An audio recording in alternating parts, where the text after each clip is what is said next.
बिस्मिल्लाहिर्रहमानिर्रहीम, अस्सलाम वालेकुम, good morning and welcome to morning at home. मैं हूँ आपकी मेज़बान जुगन कासिम और उम्मीद है कि आपकी सुबह पॉजिटिव और खुशगवार गुजर रही होगी। कल जो मैच हुआ उसमें कुछ मामलात पाकिस्तान के ठीक नहीं रहे, लेकिन मैं हमेशा कहती हूँ, हमेशा कहती रहूँगी कि हमारी पाकिस्तानी टीम हमारी शान है। उनकी सपोर्ट करना, उनको इनकरेज करना हमारा फ़र्ज़ है। देखिए व्यूअर्स, हार जीत ज़िंदगी का एक हिस्सा है और कल का मैच हम चाहे हार भी गए, बहुत ही मज़े का और बड़ा ही एक्साइटिंग मैच था। एंड द पॉइंट इज़, पाकिस्तानियों की कंट्रीब्यूशन और उनकी एक्साइटमेंट और जिन दुआओं और उम्मीदों के साथ हम लोग देख रहे थे, वो हमारा मुल्क का जज्बा है और उस जज्बे को अप्रिशिएट करना एक बड़ी इंपॉर्टेंट चीज़ है। और ये याद रखना कि भाई अगर एक बार गेम में परफॉर्मेंस अच्छी नहीं रही तो इसका ये मतलब नहीं है कि हम नेगेटिव हो जाएं। मैं फिर भी हमारी पाकिस्तानी टीम के बारे में यही कहूँगी कि दे आर ब्रिलियंट प्लेयर्स और हमें उनकी सपोर्ट करनी चाहिए। देखिए वर्ल्ड कप एक बहुत हाई प्रेशर वाली सिचुएशन होती है। हमें एग्ज़ाम देने जाना होता था यंगर ईयर्स में, तो दिमाग की धज्जियाँ उड़ जाती थी डर के मारे कि पता नहीं क्या होगा क्या नहीं होगा। तो ये तो एक इतना बड़ा, वो जो कहते हैं ना कि एक सिचुएशन। अच्छा, एक और बात देखिए, जितनी ज़्यादा इंडियन व्यूअर्स बैठे हुए थे स्टेडियम के अंदर, उसका भी एक प्रेशर होता है viewers. So the fact is, जब पूरा स्टेडियम नीले शर्ट से भरा हुआ हो इन दी ऑडियंस, तो वो एक बड़ी ड्रॉनी और बड़ी फ्राइटनिंग चीज़ होती है। लिटरली ऐसे लग रहा था जैसे इंडिया में ही मैच हो रहा है, इतने ज़्यादा वहाँ पे इंडियंस बैठे हुए थे। सो व्यूअर्स, बात ये है कि एक तो इन्वायरमेंट बिल्कुल मुख्तलिफ, दैन प्लेइंग ऐसी फील्ड के ऊपर जिसके पिच भी डिफरेंट, तो ये सारी चीज़ें मिला के जो हैं बड़ी इजी सिचुएशंस जो हैं वो ख़राब भी हो जाती हैं। सो हमारे प्लेयर्स को मैं मुबारकबाद दूंगी कि they gave India a good fight and मेरी team, I love them, Pakistan जिंदाबाद। नाउ बढ़ते हैं नेकियों की तरफ। देखिए व्यूअर्स, जिस तरह खुशियाँ बांटने से बढ़ती हैं या खुशियों में शामिल होकर वो खुशियाँ दूसरों के साथ आप भी उसका हिस्सा बन जाते हैं, उसी तरह नेकियां जो हैं बांटने से इंसान की ज़िंदगी में बड़ी पॉजिटिविटी आती है। और हमें कोशिश करनी चाहिए कि हम जितना लोगों के काम आ सकते हैं आएँ। गिला मुझे इस बात का है कि लोगों के काम तो आते हैं, लेकिन फिर काम आने के बाद इतने बड़े बड़े ढिंढोरे पीटते हैं कि वो काम इतना बड़ा नहीं होता जितना बड़ा तमाशा हमने लगा लिया होता है। अब मैं बात कर रही हूँ एक ऐसी चीज़ की जो कल मैंने ऑब्ज़र्व की। मैं बैठी हुई थी कहीं पे, शाम को हम बात कर रहे थे, तो एक खातून बैठी हुई थी और वो बार बार कहे, हाँ तो देखो ना, फिर मैंने अपनी जो काम करने वाली है घर में, उसकी छत डलनी थी तो फिर मैंने उसको उसके पैसे दिए। मतलब कि आजकल बात हो रही थी कि हालात और पैसे और आजकल इकॉनमी मामला टफ़ हुए हुए हैं, लोग स्ट्रगल कर रहे हैं। पूरी दुनिया में एक रिसेशन आई हुई है, सिर्फ पाकिस्तान में तो नहीं आई हुई। अमेरिका में भी चीखे मार रहे हैं लोग, कनाडा में भी मार रहे हैं, जर्मनी में भी, ऑस्ट्रेलिया में भी, अफ्रीका में भी, हर जगह इस वक्त मामला टाइट हुए में, क्योंकि महंगाई बढ़ती चली जा रही है और लोगों की अर्निंग्स वहीं की वहीं खड़ी हुई हैं, या लोग काम ही नहीं कर रहे क्योंकि जॉब्स नहीं है। सो एक टफ सिचुएशन चल रही है व्यूअर्स। उसको मद्देनज़र रखते हुए एक बड़ा इंपॉर्टेंट एलिमेंट है कि हम लोगों के काम आए। तो वो अब हम ये वाली बात कर रहे थे कि भाई हमें अपना हिस्सा ज़रूर डालना चाहिए, हमें अपनी जो है कंट्रीब्यूशन ज़रूर करनी चाहिए। तो वो खातून शुरू हो गई, मैंने अपनी घर में काम करने वाली की छत डलवाई, मेरे जो घर में काम करने वाला बंदा है उसकी मैंने मेडिकल ट्रीटमेंट करवाई, हमारा ड्राइवर था उसकी आँख में क्या होता है वो मोतिया, वो सफ़ेद मोतिया आ गया था, तो वो हमें उसकी भी दोनों आँखों की सर्जरी करवाई। तो बार बार ना हमें बताएं कि क्या क्या किया। तो एकदम से उनके हस्बैंड ने घूम के कहा कि चुप भी कर जाओ, कितनी अपनी नेकियां गिनवानी है तुमने। तो एकदम से मुझे एहसास हुआ कि भाई नेकी कर दरिया में डाल, ये तो बात हम बचपन से सीखते आ रहे हैं। ये तो एक ऐसा सिंपल और बेसिक मुहावरा है। और अगेन, एक हाथ से किसी के लिए करो तो दूसरे हाथ, आपके अपने हाथ को नहीं पता चलना चाहिए। आप जब जिसके हाथ में दे रहे हैं उसको नहीं पता चलना चाहिए कि चीज़ कहाँ से आ रही है। वाई? बिकॉज अगर आपने किसी के काम आके उसके ऊपर एहसान जताना है, उसके ऊपर चढ़ाई करनी है और उसको बार बार कह के एहसास कमतरी का शिकार करना है, तो फ़ायदा क्या? ये वही वाली चीज़ है जिसके बारे में मैं अक्सर कंप्लेन करती हूँ कि सोशल मीडिया की इतनी हम लोगों को ऑब्सेशन हो गई है कि हम कोई मौका नहीं छोड़ते किसी भी चीज़ को पब्लिसाइज करने का। किसी को 5 रुपए भी पकड़ाने हैं तो उसकी एक वीडियो बनानी ज़रूरी है। किसी को आपने राशन दे दिया, अच्छा अब ईद आ रही है, डेफिनेटली बहुत से जो इन्फ्लुएंसर्स हैं और रैंडम लोग हैं वो ये ज़रूर दिखाएंगे कि हम गोश्त बांट रहे हैं। ओ भाई, जिसको आप गोश्त दे रहे हैं उसको आपने पूछा कि हम आपकी वीडियो बना लें? और गोश्त दे के भी आपने वीडियो बनानी है और अपने फॉलोअर्स और अपने ये जो मतलब अपने व्यूअर्स को आपने बढ़ाना है, तो आपका ऑब्जेक्टिव तो गलत हो गया ना। फिर आप नेकी के पॉइंट ऑफ व्यू से चीज़ नहीं कर रहे, आप सिर्फ लोगों को दिखाने के पॉइंट ऑफ व्यू से कर रहे हैं। मुझे उस दिन किसी ने कहा कि आप जब भी कोई इस तरह चैरिटी का काम करती हैं आप उसको क्यों नहीं लगाती, आप क्यों ऑनलाइन इन चीज़ों को मतलब अपनी स्टोरीज़ में और अपनी वीडियोज़ में आप इतनी चीज़ों की वीडियोज़ बनाती हैं। मैं इसलिए अपने इंस्टाग्राम पे, अपने फेसबुक पे, अपने ट्विटर पे ये चीज़ें नहीं लगाती या यूट्यूब पे, बिकॉज बहुत बुरा लगता है। और सच्ची बात है, एक दफ़ा मैंने ऐसी हरकत की थी, वैसे ही ना उस दिन वो लंगर का एहतमाम किया था तो वो देग में से ना चावल निकाल के डाल रही थी बॉक्सेस के अंदर कि भाई उस तरह से करेंगे। वो वीडियो मैंने लगाई, व्यूअर्स 15 मिनट के अंदर अंदर कोई 70 लोगों ने मैसेज कर दिया कि 100 बंदों ने मैसेज कर दिया कि ये क्या बात हुई, आप ये दिखाना चाह रही हैं, दिखावा ये वो। 1 सेकंड में मैंने वो वीडियो डिलीट कर दी। लिटरली मैंने जैसे ही मेरी वो लगाने के 15 मिनट के बाद मैंने वैसे ही उसको देखा कि काफ़ी कमेंट्स आए हैं तो मैं खुश हुई। मैंने कहा शायद लोगों ने हौसला अफजाई की, बड़े इतना लोगों ने नेगेटिव बात की। देखिए व्यूअर्स, जब आपका फॉलोअर आपको ट्रोल करता है तो सबसे पहले मैं आवाज़ लगाती हूँ और कहती हूँ कि एक्सक्यूज़ मी, ये कोई तरीका नहीं है कि आप किसी के कद, किसी के वेट, किसी की शक्ल, किसी की सूरत, किसी की पर्सनल लाइफ पे कमेंट करें। लेकिन इस बात पे जो मैंने लगाई इस तरह से पब्लिक, उस तरह से जब मुझे कमेंट आया, और ये बड़े सालों की बात है, कोई 4-5 साल पुरानी बात है, मैंने फ़ौरन वो वीडियो डिलीट की और मैंने अपने आप से वादा किया, मैंने कहा क्या ज़रूरत है। देखिए, आपने कोई पॉजिटिव पैगाम देना है, आपको कोई ब्रांड अप्रोच करती है कि जी हमारी ब्रांड की ये एक कैंपेन है और हम चाहते हैं कि आप उसका हिस्सा बने और आप भी अपना उसमें पॉइंट ऑफ व्यू दें, वो एक मुख्तलिफ चीज़ है, वो एक पेड प्रमोशन है और उसके ऊपर नज़र आ रहा होता है कि वो एक पेड प्रमोशन है। लेकिन पर्सनल नेकियां अगर आपने इस तरह से पब्लिकली जतानी है, पहले तो सेलिब्रिटीज़ करते थे, अब तो हर बंदा कर रहा है। या तो आप ये काम डेली कर रहे हैं और एक दफ़ा आपने वीडियो लगाई तो समझ आती है। जो चीज़ आपने once in a blue moon करनी है और उसका इतना बड़ा ढंडोरा पीटना है।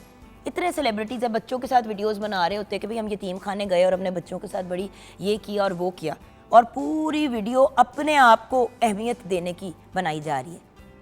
भाई हम नेकी करके दरिया में क्यों नहीं डाल सकते? आपकी डीलिंग अल्लाह ताला के साथ है। हमारे रब ने डिसाइड करना है कि आपको उसका क्या बेनिफिट होना है, क्या आपको उसका सवाब मिलना है, नहीं मिलना क्या है। लेकिन अगर डे 1 से बिगिनिंग में ही आपकी नीयत इतनी नेगेटिव है तो फ़ायदा क्या? I am sorry. हर बंदा आजकल जो भी चीज़ प्लान करता है पहले वीडियो और फुटेज के पॉइंट ऑफ व्यू से करता है, फिर उसके बाद उस चीज़ को करता है। थोड़ा सा अगर हम वापस पॉजिटिविटी की तरफ आ जाएं, ईद की आमद है माशाल्लाह से, इंशाल्लाह नेक्स्ट मंडे को हम सब मिल के बकरा ईद इंजॉय कर रहे होंगे और सेलिब्रेट कर रहे होंगे इंशाल्लाह खैर खैरियत से। तो व्यूअर्स प्लीज़ अपने अच्छे अमाल को ज़ाया ना किया करें उनका तमाशा बना के। मेरी बात का बुरा ना मनाइएगा, बट ये चीज़ मैंने भी ज़िंदगी में सीखी है कि अल्लाह ताला देने वाले हाथ को ही पसंद करता है। लेकिन शर्त यह है कि जिस हाथ से दे रहे हैं वो हाथ फिर तमाशे ना डालें कि देखो मैं क्या कर रहा हूँ या देखो मैं क्या कर रही हूँ। दे आप 5 रुपए की चीज़ है, भाई आप किसी को घर भी बना के दे रहे हैं तो उसकी इज्जत नफ्स का तो ख्याल करें।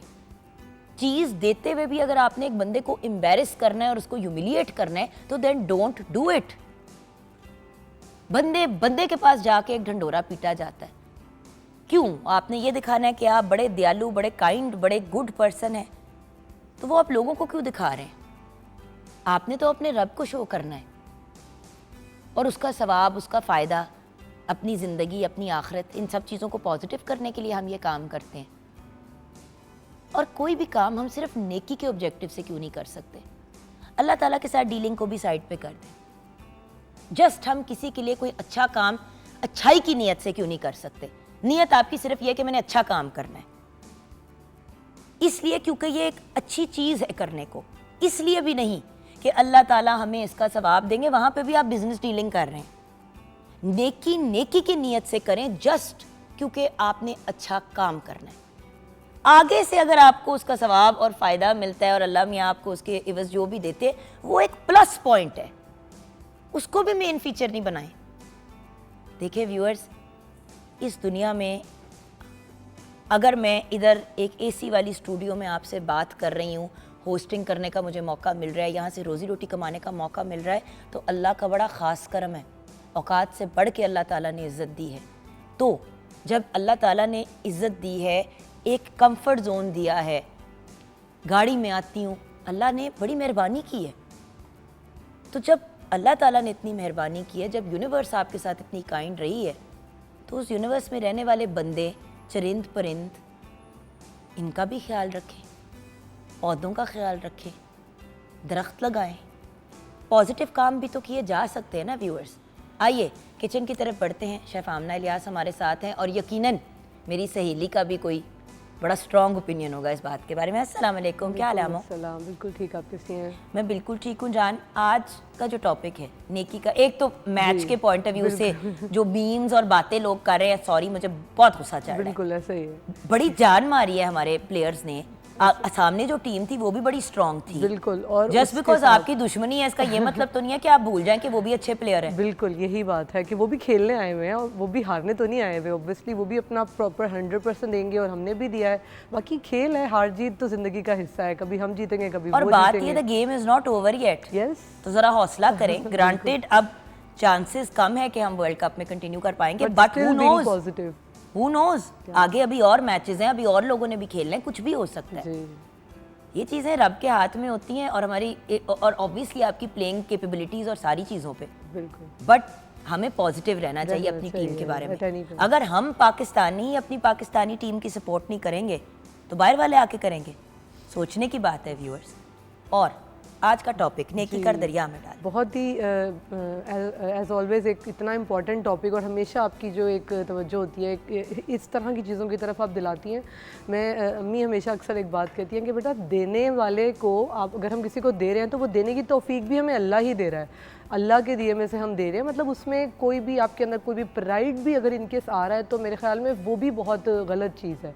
अगर आप किसी के लिए कुछ कर रहे हैं तो ये अल्लाह का आप पे करम है कि अल्लाह ने आपको देने वाला बनाया है। बिकॉज कोई लिखवा के तो नहीं लाया हुआ कि अगर सामने वाला जो भी उसके सर्कमस्टांसेस हैं, अगर आप दे रहे हैं उससे, तो कोई पता नहीं, वक्त बदलते देर नहीं लगती। सिंपल सी बात है यार। देख, अगर कोई मुस्तहिक है और कि फाइनेंशियल हालात ठीक नहीं है तो वो उसकी आजमाइश है। बिल्कुल। तो आपकी मेरी जो साहिब हैसियत है उनकी आजमाइश क्या है? उनकी भी आजमाइश, हमारी आजमाइश ये है कि जो है उसमें से दो, क्योंकि बड़ा जिगरा चाहिए होता है पैसा खर्च करने के लिए, बड़ा जिगरा चाहिए होता है लोगों के काम आने के लिए। इंसान अपना कमाया हुआ पैसा या चाहे जायदाद का पैसा है वो खर्च करते हुए हर बंदे को मौत आती है। वो बड़े बुजुर्ग कहते थे ना कि अल्लाह दे के भी आजमाते हैं, अल्लाह ले के भी आजमाते हैं। एग्जैक्टली। अगर तो जब दिया है तो आजमाइश में ही आके आपने आगे देना है। क्या बेहतर नहीं है कि जो रब ने दिया है उसमें से देते रहे?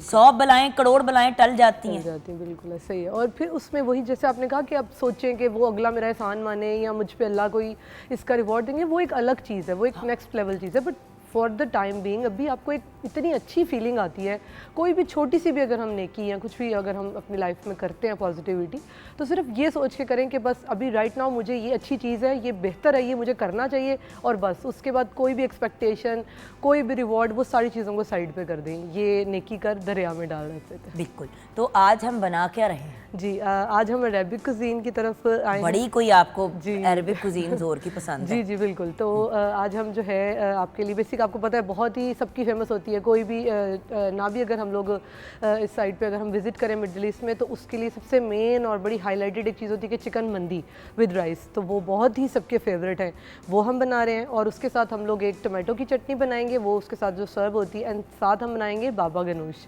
ये मुतब्बल होता है, बट ये 2 तरह का बनता है। हम जो बना रहे हैं इसको बाबा गनूश कहते हैं। ये बैंगन से बनता है। तो ये आप देख लें, इसकी मैंने अच्छी खासी तैयारी की हुई है। तो मैं आपको इंग्रेडिएंट्स बता देती हूँ, फिर मैं आपको इसका मेथड बताती हूँ। बाबा गनूश के लिए पहले रेसिपीज़ इंग्रेडिएंट्स आप नोट कर लें। उसके लिए बैंगन लिए हैं मैंने, 3 अदद बैंगन ले लिए हैं। लहसुन लिए हैं 10 से 12 जवे, तहीनी पेस्ट ले लेंगे 8 खाने के चम्मच, नींबू का जूस लिया है 3 से 4 खाने के चम्मच, नमक आधा चम्मच है, सुरख मिर्च पाउडर लिया है आधा चाय का चम्मच, ऑलिव ऑयल ले रहे हैं 4 खाने के चम्मच, टमाटर 1 खाने का चम्मच है, शिमला मिर्च ली है 1 खाने का चम्मच, चॉप की हुई है ये, हरा धनिया लेंगे 1 खाने का चम्मच और लहसुन 1 चाय का चम्मच लेंगे। ये बाबा गनूश के इंग्रेडिएंट्स हो गए। इसकी जो है मैं आपको चिकन मंदी की मैं आपको इंग्रेडिएंट्स बता देती हूँ। वैसे मैं हैरान हूँ कि आपने बाबा गनूश बनाया लेकिन साथ हुमस नहीं बना रही। नहीं, इसके अंदर तहीनी पेस्ट ही हम डाल रहे हैं। नहीं, बट मैं वैसे बता रही हूँ ना कि वो जब यूजुअली हम अरेबिक कुजीन की बात करते हैं तो हुमस भी, और इंशाल्लाह हम आपको हुमस भी बनाना सिखाएंगे, क्योंकि आजकल बहुत से लोगों ने बिजनेस भी ये शुरू किया हुआ है। हुमस, बाबा गनूश, इनका ये एक पूरा वो मिज़ा प्लेटर जो है वो अलग-अलग आप बॉटल वो प्लास्टिक के कंटेनर्स में बड़ी दुकानों पे भी, लाहौर में भी, कराची में भी, इस्लामाबाद में भी अवेलेबल होते हैं रेडीमेड आ जाती है ना, और इतना सा जितने का आप खरीदते हैं उतने में आप इतनी ज्यादा बना सकते हैं। वही अगर आप स्क्रैच से बनाते हैं तो ऑब्वियसली वो बॉटल, तो वही टिपिकल निम्को जो हम सर्व करते हैं जब गेस्ट घर आते हैं, शुरू में होता है ना कि गेस्ट आए हैं तो निम्को आपने रख दी, उसके बाद चाय वाय या खाने पीने का सामान आपने किया, तो ये एक बड़ा प्यारा और बड़ा मजे का स्टार्टर है। आपने पीटा ब्रेड के साथ हुमस रख दिया, बाबा गनूश रख दिया, थोड़ा सालसा टाइप रख दिया, तो बड़े मजे की एक वो प्लेटर बन जाता है। बिल्कुल इस तरह ही है। तो ये बाबा गनूश की मैंने आपको बता दी है। अब मैं आपको जो चिकन मंदी है उसकी भी बता देती हूँ, देन मैं फिर इंग्रेडिएंट रेसिपी आपको एक साथ इनकी ब्रीफ कर दूंगी। चिकन मंदी के लिए हम लोगों को चाहिए दालचीनी मैंने लिया 2 अदद, काली मिर्चें हैं आधा चाय का चम्मच, लौंग 4 से 5 अदद है, हरी इलायची बड़ी इलायची 2 अदद लेंगे, लीमू 1 अदद है, बेसिल लिया है मैंने ड्राइड 1.5 टीस्पून है, ज़ाफ़रान ले रहे हैं 1/4 चाय का चम्मच, सुरख मिर्च पाउडर 1 चाय का चम्मच है, सॉल्ट लिया है हस्बे ज़ायका, टिक्का मसाला ले लेंगे 1 खाने का चम्मच, पानी राइस के लिए हमें चाहिए होगा 4 कप, सिरका 1/4 कप है, चिकन मैंने टिक्का पीसेस जो होते हैं वो 4 पीसेस लिए हैं, तेल 1 से 2 खाने के चम्मच ले लेंगे, पानी 1/4 कप लेंगे, स्टीम देनी है इसको, टमाटो पेस्ट 1 खाने का चम्मच, तेल 4 खाने का चम्मच हैं, लौंग 2 से 3 अदद हैं, बड़ी इलायची 1 अदद, दालचीनी 1 अदद, तेज़पत्ता 2 अदद हैं, प्याज लेंगे 1 अदद, हरी मिर्च 2 अदद, किशमिश लेंगे 1/4 कप, चावल 500 ग्राम लिए हैं मैंने, पानी लिया है 1 cup, chicken cube, chicken stock अगर आप ले लें तो वो काफ़ी होगा 1 अदद, पानी आ गया इसके अंदर। जब क्योंकि ये 2-3 स्टेप्स हैं मैं आपको ब्रीफ करती हूँ। कोयला लेंगे धुआं देने के लिए और पार्ट्स ले लेंगे हम गार्निशिंग के लिए। अब मैं आपको जो मेथड है सबसे पहले बाबा गनूश का ब्रीफ कर देती हूँ। इसके लिए ये आप देख सकते हैं बैंगन ले लिए मैंने, इनके अंदर मैंने कट्स लगा के, तो इसमें मैंने गार्लिक इसके अंदर जो है ना वो डाल दिया। अब इसको हमने 2-3 मेथड्स होते हैं, आप चूल्हे पर इसको रोस्ट कर लें जैसे हम लोग बैंगन का भरता बनाते हैं, तो उसी तरीके के साथ हमने इसको रोस्ट कर लेना अच्छे तरीके से, या फिर आप चाहें तो इसको ओवन में भी कर सकते हैं रोस्ट। उसके बाद हम जब ये अच्छे से रोस्ट हो जाएगा, स्किन इसकी जल जाती है ऊपर से, तो देन वैसे तो हम बचपन से चूल्हे पे ही वो उसका एक अलग ही मजा आता है। चूल्हे पे कोई डेंजरस तो नहीं होता? नहीं, बिल्कुल भी नहीं, कुछ भी नहीं, डायरेक्ट आप स्टोव कोयले पे भी अगर कर लें, कोयले पे कर लें, या फिर ज़्यादा अगर छिलका तो उतर जाएगा, छिलका ऊपर वो हमने अंदर स्पून से निकाल लेंगे, छिलका वैसे ही बड़ा नरम होकर वो डेड हो जाता है, स्पून से अगर हम लोग उसका जो गूदा है वो निकाल के देन उसको हम लोग चॉप कर लेंगे। इसी तरह से साथ में अपने टमाटर भी रोस्ट कर लेने हैं चूल्हे पे। साथ आप अगर आपके पास जैसे मैंने अभी इस वक्त शिमला मिर्च ली है वो ले लें, या फिर अगर बड़ी वाली जो मिर्च होती है कश्मीरी मिर्च जिसको कहते हैं वो ले लें, उसको भी आपने ऐसे ही रोस्ट कर लेना है। तो इन सब चीज़ों को रोस्ट करने के बाद हमने चॉप कर लेंगे बारीक, साथ में प्याज चॉप कर लेंगे, लहसुन इसके अंदर भी ऐड है और लहसुन पेस्ट भी हम लेंगे, साथ में तहीनी पेस्ट लेंगे। इन सब चीज़ों को मिक्स करेंगे, उसमें लेमन जूस ऐड करेंगे और उसके अंदर हम लोग सॉल्ट ऐड करके, अभी हम लोग जो रेड चिली पाउडर है वो यूज़ कर रहे हैं, बट बेसिकली जो एक अरेबिक कुजीन में एक होता है सुमक पाउडर यूज़ करते हैं वो, तो वो आप इसको गार्निश उसके साथ कर देंगे। अच्छा, सुमक या पापरिका? दोनों या पापरिका यूज करते हैं, और पापरिका एक्चुअली लगती लाल मिर्च की तरह है लेकिन तीखी नहीं होती, उस तरह से कलर होता है, हल्का सा उसका कलर होता है। तो हम जरूर यही बात आपको बताएंगे कि देखिए आपने देसी हिसाब से बनाना है तो आप मिर्च डाल ले लाल। सुमक पाउडर मार्केट में मिलता है कुछ जरा इम्पोर्टेड जगहों पे, लेकिन बड़ा लंबा लास्ट करता है, और सुमक बड़े मजे का एक उसका और ज़्यादातर दोनों का बड़ा मजे का फ्लेवर, बिल्कुल अलग फ्लेवर आता है उसका, बिल्कुल डिफरेंट। क्योंकि अरेबिक कुजीन में यही है कि ज़्यादा स्ट्रॉन्ग नहीं होते, लाइक हमारे तो थोड़े स्पाइसी तेज होते हैं, बट इनका बेसिकली ये होता है कि इसमें फ्लेवर बहुत ज़्यादा एंड देन खुशबू जो उसका एक अरोमा है वो बहुत अच्छा होता है। देन ये बस मैंने आपको जो चिकन मंदी है इसकी हमने मैरिनेशन आपके सामने रख दी है, ये सारी चीज़ें आपने इसमें ऐड करके और इसको हमने ग्रिल कर लेना है और उसके बाद राइस ऐड करके देन स्टीम के साथ हमने इसको सर्व कर देना है। ये आपके सामने चिकन मंदी और बाबा गनूश रेडी हो गई। Absolutely awesome, thank you. यहाँ पे हम ब्रेक की तरफ जाएंगे। वैसे अल्लाह का शुक्र है हेल्दी कुजीन की आज बात हो रही है, वरना हमें डांट पिट जानी थी। जो अब हमें ब्रेक के बाद डॉक्टर साहब ज्वाइन करने जा रहे हैं वो दिल के अमराज को देखते हैं, तो हार्ट डिजीज़ से रिलेटेड हम बात करेंगे ब्रेक के बाद।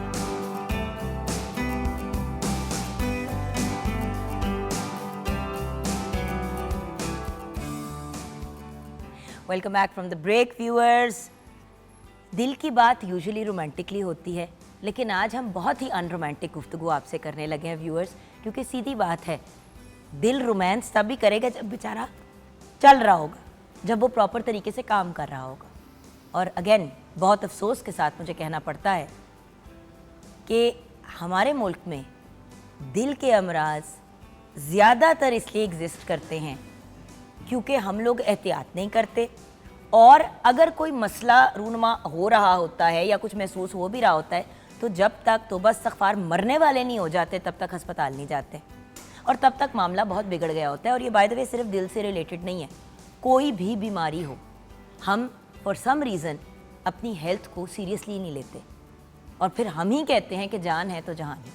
तो आज हमने स्पेशली एक ऐसे अकम्पलिश्ड कंसल्टेंट इंटरवेंशनल कार्डियोलॉजिस्ट को अपने शो में बुलाया जिन्होंने बहुत अरसा इंग्लैंड में प्रैक्टिस की और अब अपनी रिस्पॉन्सिबिलिटीज़ एज अ फिजिशियन पूरे कर रहे हैं इन पाकिस्तान। एंड इनसे बात करके भी अभी ब्रेक के दौरान बहुत अच्छा लगा, और हमें गाइडेंस भी देंगे और एक कंपैरिजन भी देंगे इंग्लैंड और पाकिस्तान के बीच में, ताकि हमें ज़रा फ़र्क पता चले कि मामलात एक्चुअली हम खुद कितने ख़राब कर जाते हैं। सो मिलते हैं डॉक्टर मोहम्मद मुइज़ुद्दीन से। अस्सलाम वालेकुम डॉक्टर साहब। वालेकुम अस्सलाम। एक तो डॉक्टर साहब welcome to Pakistan. Thank you very much. Thank you very much. पहले तो ये बताइए डॉक्टर साहब, पहले इंग्लैंड में प्रैक्टिस किया, फिर आप पाकिस्तान आए, थोड़ी सी अपनी अगर हमारे साथ स्टोरी शेयर करें प्लीज़ डॉक्टर साहब। ग्रेजुएशन के बाद फिर कुछ अरसे यहाँ पे मैंने जो लोकल स्पेशलाइजेशन एग्ज़ाम्स हैं वो दिए, और इन 2002 आई मूव टू इंग्लैंड।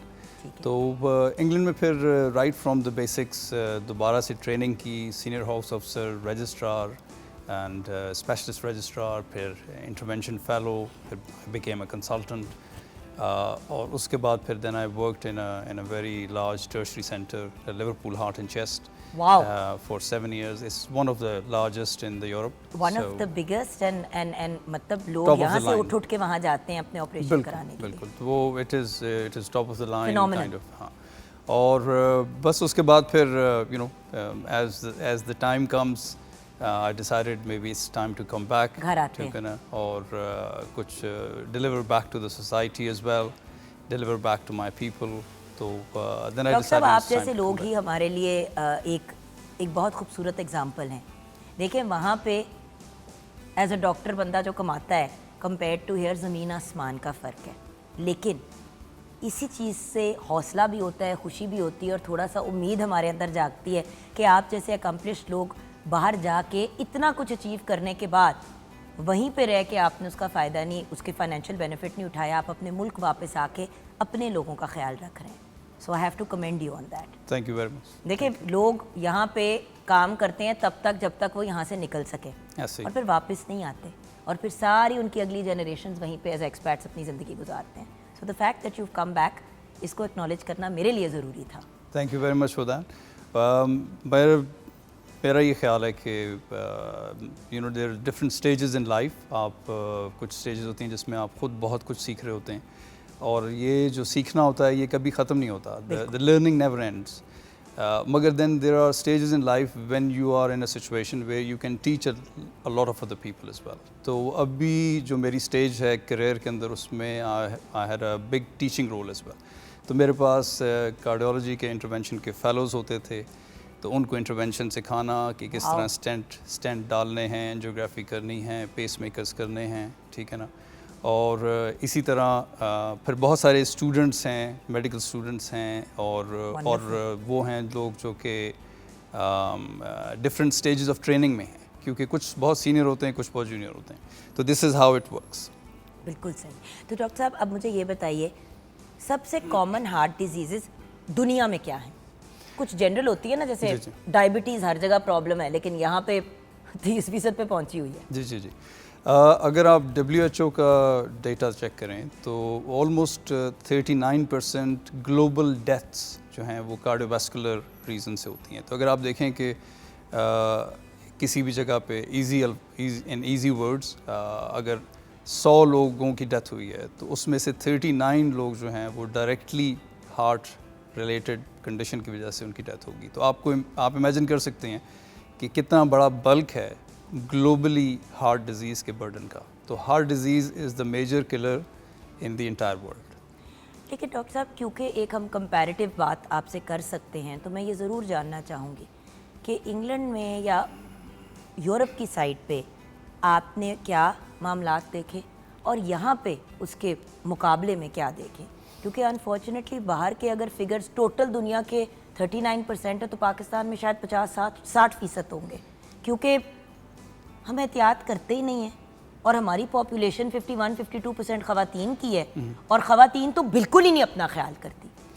अच्छा, इसमें अगर when you take Pakistan as an entity तो कोई रोबस्ट डेटा अवेलेबल नहीं है जिसके एग्जैक्ट हमें नंबर्स पता हों कि जी इतनी डेथ्स जो हैं they are because of cardiovascular disease, क्योंकि of course we do not record over deaths, cause of deaths, वो उस तरीके से हम नहीं एग्जैक्टली उसको रिकॉर्ड करते।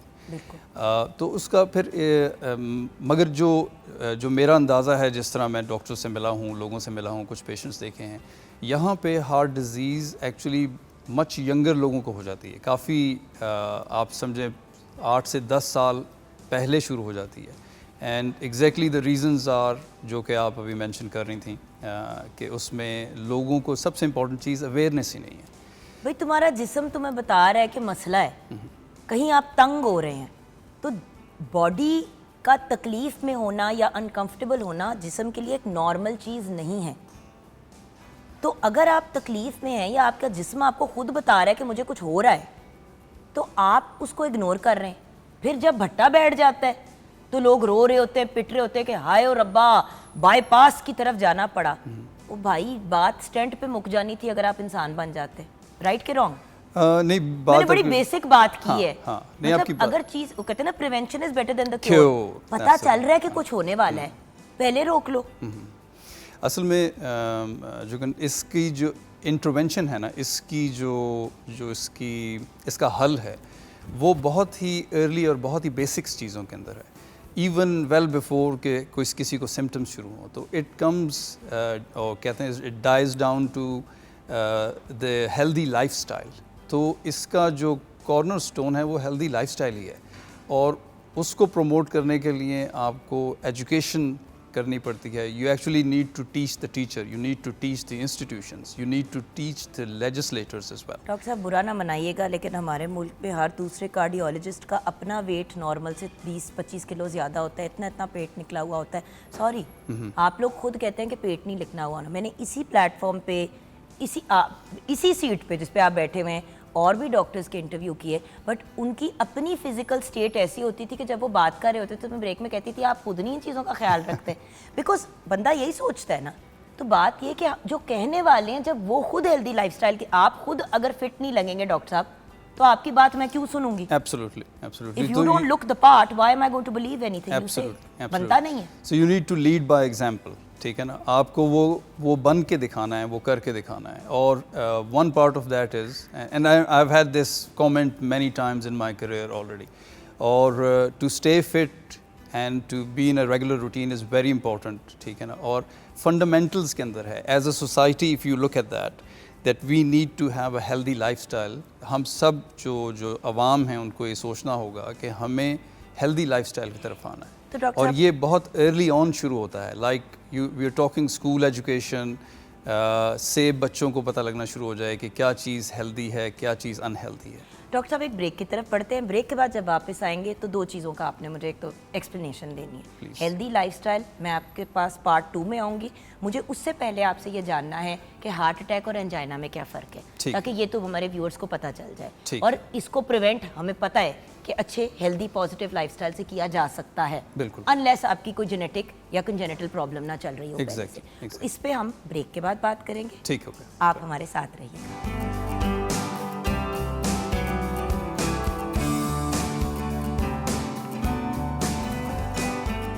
Welcome back from the break viewers. अभी डॉक्टर मोहम्मद मोइज़ुद्दीन से यही मेरी डिस्कशन हो रही थी कि वेप, सिगरेट वगैरह का भी कितना नेगेटिव रोल है दिल के मामलात में। हम लोग जब हेल्दी लाइफस्टाइल की बात करेंगे तो उसमें ये वाली बात भी ऐड करेंगे, क्योंकि देखिए व्यूअर्स, यंग लोगों की जो एक हल्का सा टच किया डॉक्टर साहब ने कि भाई यंग लोगों में भी अब 10-10, 15-15 साल पहले लोगों को हार्ट की प्रॉब्लम्स हो रही हैं। अगर पहले फॉर एग्जांपल 50-60 के बाद होती थी, तो अब 40-35 साल के लोगों के, मतलब मेरे हस्बैंड को स्टेंट डला दिल के अंदर 41-42 पे। सो द पॉइंट इज़ ये बड़ी शॉकिंग नंबर्स हैं और लोग हैरान हो जाते हैं अभी से। तो बात ये कि वैसे तो डलना ही नहीं चाहिए अभी से, तो ये वाली बात है ना कि आगे भी डल जाना चाहिए। सो मुझे बताएं सबसे कॉमन जो मसला जो हम सुनते हैं पाकिस्तान में, एंजाइना और हार्ट अटैक, थोड़ा सा इनमें फ़र्क बता देंगे? ये एक ही स्पेक्ट्रम के, एक ही चीज़ के दो डिफरेंट पहलू हैं, ठीक है ना। और एंजाइना जो होता है वो एक सिम्टम है जिसमें आपके दिल पे बोझ महसूस होता है या फिर सीने में दर्द होता है। ज़्यादातर एंजाइना डिस्क्राइब किया जाता है जबकि लोग कोई फ़िज़िकल एक्टिविटी करते हैं, यानी सीढ़ियाँ चढ़ के ऊपर गए या थोड़ा सा 100-200 मीटर 300 मीटर या फिर इससे ज़्यादा वॉक की, या जो जॉग करते हैं उन्होंने जॉग की और उनको सीने में दर्द या तकलीफ़ महसूस हुई, तो इसको एंजाइना कहा जाता है। ऑल्दो कि कई दफ़ा एंजाइना बैठे बैठे भी हो सकता है। हार्ट अटैक एक सिम्टम है जो कि एंजाइना की एक्सट्रीम फॉर्म है।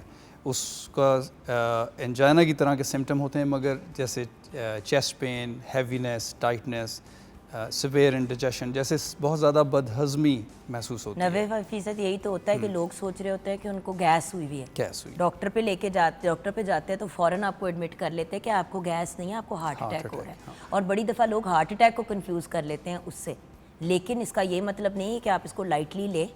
ये स्पेशली एक सर्टन एज के बाद, किस एज के बाद आपने इस चीज़ को बिल्कुल लाइटली नहीं लेना कि अगर आपको ऐसे फील हो रहा है कि जैसे गैस की प्रॉब्लम है और अच्छा, ये सवाल जो है ये वापस मुझे उस जगह पे लेके आता है कि पाकिस्तान में मैंने नोटिस किया है कि जो हार्ट डिज़ीज़ है, एंजाइना, हार्ट अटैक भी, वो मच यंगर लोगों को हो रहा है। लाइक इन 30s भी लोगों को हार्ट अटैक मैंने यहाँ पे देखा है काफ़ी कॉमनली, जबकि in Western population a lot of time it is 40s and plus, and very less often you see कि 30s में लोगों को हार्ट अटैक हो रहा है। तो अगर 30s में भी if you have a symptom जिसमें आपको चेस्ट पेन, टाइटनेस, हैवीनेस हो रही है या severe indigestion हो रही है, बदहज़मी महसूस हो रही है, तो आप ज़रूर कंसल्ट करें और सोचें इस बात को कि ये हार्ट का प्रॉब्लम भी हो सकता है। लेकिन डॉक्टर साहब उन लोगों का क्या जो सोते हैं और जागते ही नहीं है और पता चला कि फौत हो गए और जब डॉक्टर ने चेक किया तो कहा तो ये तो हार्ट अटैक से इनकी डेथ हुई है? वो इस तरह सोते हुए बंदे को पता नहीं चलता क्या? वो इस तरह होता है कि कई दफ़ा लोगों को सिम्टम्स हो रहे होते हैं, थोड़ा सा चेस्ट पेन हो रहा है, थोड़ा सा सिम्टम्स हो रहे हैं, ठीक है ना, और उसके बावजूद वो इग्नोर कर देते हैं और सोने के लिए चले जाते हैं। फिर वो जब आर्टरी थोड़ी थोड़ी बंद हो रही होती है तो थोड़ा सिम्टम होता है, जब वो पूरी बंद हो जाती है तो उसमें रिस्क होता है कि एरिथमिया हो जाए, वीएफ हो जाए। वीएफ का मतलब है एक जैसे इलेक्ट्रिकल स्टॉर्म आ जाता है हार्ट में, ठीक है ना, वो कार्डियक अरेस्ट हो जाता है and the patient goes very quickly. और इस कैटेगरी के अंदर जो सो के नहीं उठने वाले लोग हैं उसमें एक छोटी सी प्रोपोर्शन 1 to 2% उनकी भी होती है जिनको हार्ट अटैक नहीं होता मगर उनकी फैमिली हिस्ट्री होती है, ठीक है ना, उनको एरिथमियाज होते हैं, ठीक है ना, उनको चैनलोपैथीज होती हैं, विच मीन्स के जो हार्ट की इलेक्ट्रिक वायरिंग है उसमें प्रॉब्लम होता है, बेसिकली उसमें शॉर्ट सर्किटिंग हो जाती है। ऐसा ही है, ऐसा ही। अच्छा डॉक्टर साहब, हेल्दी लाइफस्टाइल, क्योंकि देखें ये सारी चीज़ें, इसका इलाज डॉक्टर नहीं करना है, हम जितनी भी इसके ऊपर बात कर लें, at the end of the day you have to go to the doctor. ये कोई हम टोटका या नुस्खा यहाँ पे नहीं बता सकते। जो चीज़ हम बता सकते हैं वो है कि हम कर क्या सकते हैं कि हम इस तरफ जाएं ना। बिल्कुल, आप ठीक कह रहे हैं। तो डॉक्टर साहब हेल्दी लाइफस्टाइल की जब बात करें तो प्लीज़ उसमें स्मोकिंग, वेपिंग, ये सारी चीज़ें इंक्लूड कीजिएगा। ठीक है जी डॉक्टर। अच्छा, ये इसका थोड़ा सा लंबा जवाब होगा। मैं स्टार्ट करूँगा कि अगर स्कूल गोइंग बच्चों को भी, जिस तरह मेरे बच्चे इंग्लैंड में पढ़ते थे तो उनको स्कूल में ही बताना शुरू कर दिया 3री क्लास के अंदर, 4थी क्लास में, कि दिस इज़ हेल्दी डाइट। वो घर आके पूछते थे कि बाबा we are eating these fries, हम ये चिप्स खा रहे हैं तो ये तो अनहेल्दी है। तो फिर वो उन्होंने क्वेश्चन करना शुरू कर, तो आप बिल्कुल स्कूलों में तो वहाँ पे आप स्नैक्स भी हेल्दी लेके जा सकते हैं और अगर आप बुरे लेके जाते हैं तो आपको पर्चा आ जाता है। ऐसा ही है। तो इसकी वजह से आप ये देखें कि जो educating the society is very important, और जब वो उसकी बात आती है तो ये कोई मुश्किल चीज़ नहीं है, ये किसी भी आम स्कूल में समझाया जा सकता है कि बेटा ये वाला जो खाना है ये अनहेल्दी है और ये वाला खाना हेल्दी खाना है। तो थोड़ा सा ताकि बच्चों में शुरू से, जिस तरह आप बच्चे को नमाज का या दीन का शुरू से बताते हैं, इसी तरह अच्छे खाने का भी शुरू से बताना ज़रूरी है। And and as they grow older तो ये चीज़ें इन्फॉर्मेशन उनको ज़्यादा से ज़्यादा मिलती जाती है। तो जब वो बड़े होते हैं तो उनको पहले से अंदाज़ा होता है कि इस तरह के खाने कम खाने हैं या नहीं खाने हैं, और दूसरी अच्छी जो हेल्दी डाइट है वो ज़्यादा खानी है, जिसमें fresh fruit, vegetables and white meet शामिल है। डॉक्टर साहब देखें, स्कूल में बात हो या ना हो, हम लंच बॉक्स में क्या अपने बच्चों को डाल के देते हैं और गोरे क्या डाल के देते हैं। Let's be very very blunt and basic. जी जी। गोरा अपने बच्चे के लंच बॉक्स में छोटे बेबी कैरेट्स डाल देगा, खीरे के पीसेस काट देगा, छोटा सा एक ब्राउन ब्रेड का या मल्टीग्रेन ब्रेड का सैंडविच बना देंगे, आधा, फुल भी नहीं, और वो उनका लंच बॉक्स में चला जाएगा। हमारे यहाँ क्या होता है एक्सक्यूज़ मी, पाकिस्तान में बच्चे का लंच बॉक्स क्या, अलहदा से अम्मा अब्बा ने छोटा एक बिस्किट का टिकी पैक डाला हुआ है, चिप्स का पैकेट भी डाला हुआ है, उसके लंच बॉक्स के अंदर नगेट्स डाले हुए हैं, फ्राइज़ डाले हुए हैं, और वो भी आलू के नहीं बने हुए, वो जो आपको मिलते हैं बने बनाए चिप्स जो आपने फ्राई कर दिए, जो पता नहीं आटे के बने हुए, मैदे के बने हुए, आलू के, हमें आज तक नहीं समझ आई वो क्या है, जो फास्ट फूड रेस्टोरेंट्स में मिलते हैं। साथ में केचप भी डाल दिया और पता नहीं क्या क्या चीज़ें डाल दी। बच्चा जो है वो बाकायदा 15 चीज़ें लेके जाता है स्कूल और सिर्फ गंद बला खा के घर आ जाता है। बिल्कुल ऐसे ही है। आप फाउंडेशन ही ये सेट कर रहे हैं। बिल्कुल ऐसे ही है। अगर हम बिल्कुल बेसिक से देखें तो you are just spot on this, और बड़ी ही बेसिक सी इंटरवेंशन से, जिसमें कोई बहुत ज़्यादा पैसों की ज़रूरत नहीं है, क्योंकि फाइनेंशियल हर चीज़ का अंदर बैकग्राउंड में फाइनेंशियल इशू होता है।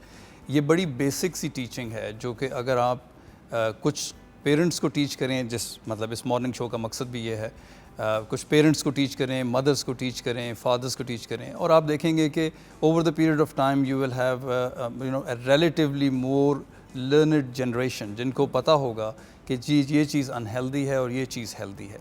एंड आई मस्ट से कि some of the young people which I met in Pakistan, जब से मैं आया हूँ, तो I was pleasantly surprise with that they spoke about healthy diet and all that. तो इतनी मतलब normally in 20s and early 30s generally पाकिस्तानियों को मैंने इसके बात करते नहीं देखा, मगर मैंने देखा है कि कुछ लोग हैं एक्चुअली जिनको ये बात समझ भी आती है, वो रेगुलर एक्सरसाइज भी करते हैं, जिम भी जाते हैं, लो फैट डाइट भी खाते हैं, और मतलब मीट का भी, रेड मीट अवॉइड करते हैं।